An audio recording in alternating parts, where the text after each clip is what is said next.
আসসালামু আলাইকুম। আমার চাকরি প্রত্যাশী ভাই ও বোনেরা, আশা করি আপনারা সকলে ভালো আছেন, আমিও ভালো আছি। জেলা প্রশাসকের কার্যালয় সুনামগঞ্জ, সকলে অবগত আছেন। এর মধ্যে একটা পদ ছিল নিরাপত্তা প্রহরী পদ। গত 27 এপ্রিল 2025 নিয়োগ বিজ্ঞপ্তিটা প্রকাশ করা হয়েছিল, যা আগামী 15 আগস্ট এই মাসের আর মাত্র এক সপ্তাহ বাকি আছে। নিরাপত্তা প্রহরী 22 পদের বিপরীতে কিন্তু আপনাদের ফোনে অলরেডি SMS চলে এসেছে। পরীক্ষা কিন্তু 1 ঘন্টা।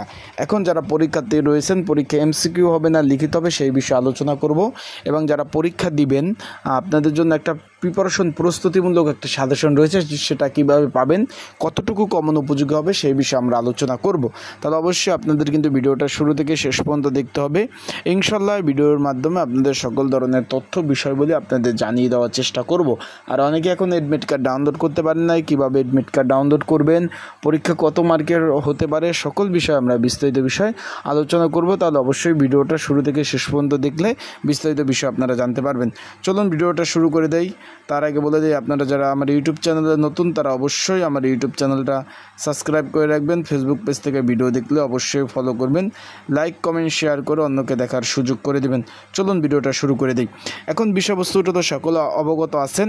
আরেকটা বিষয় ভিডিওর মাধ্যমে আপনাদের জানিয়ে দেবো, জেলা প্রশাসক কার্যালয়ের পরীক্ষা চাকরিগুলা আসলে কেমন হয়ে থাকে, সেই বিষয়ে অনেকে জানতে চেয়েছেন।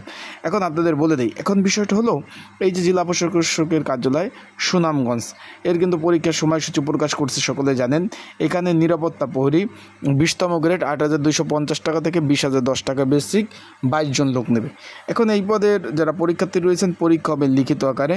সেই লিখিত পরীক্ষার প্রিপারেশন প্রস্তুতিমূলক একটা সাজেশন রয়েছে। যদি আপনাদের এই সাজেশনটা কারো প্রয়োজন হয়ে থাকে, স্ক্রিনের উপর যে হোয়াটসঅ্যাপ নাম্বার রয়েছে, সেই নাম্বারে, আমার এই যে নাম্বারটা রয়েছে 01994573 ডিসক্রিপশন বক্সে একটা নাম্বার রয়েছে, এই নাম্বারে আমাকে মেসেজ করতে পারেন, যোগাযোগ করতে পারেন।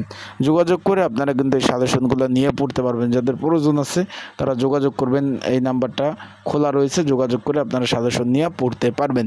এখন বিষয়টা হলো যে পরীক্ষার হলে আপনারা কী কী ডকুমেন্ট বা কাগজপত্র নিয়ে যাবেন। তার আগে বলে দিই, অনেকে অ্যাডমিট কার্ড যেহেতু ডাউনলোড করতে পারেন নাই, যদি আপনারা অ্যাডমিট কার্ড সুন্দরভাবে ডাউনলোড করতে চান, অবশ্যই আমার হোয়াটসঅ্যাপ নাম্বারে মেসেজ করবেন। আমি কিন্তু আপনাদের অ্যাডমিট কার্ডগুলো ডাউনলোড করে দেওয়ার চেষ্টা করব। যারা এখনও অ্যাডমিট কার্ড ডাউনলোড করতে পারেন নাই, তারা আমার হোয়াটসঅ্যাপ নাম্বারে মেসেজ করবেন। এই স্ক্রিনের উপর যে নাম্বার রয়েছে, এই নাম্বারে মেসেজ করলে আপনাদের অ্যাডমিট কার্ড আমি ডাউনলোড করে দিতে পারবো। এখন পরীক্ষার হলে কী কী কাগজপত্র নিয়ে যাবেন, শুধুমাত্র অ্যাডমিট কার্ড আর কলম নিয়ে যাবেন, আর কোনো কিছুর প্রয়োজন নাই।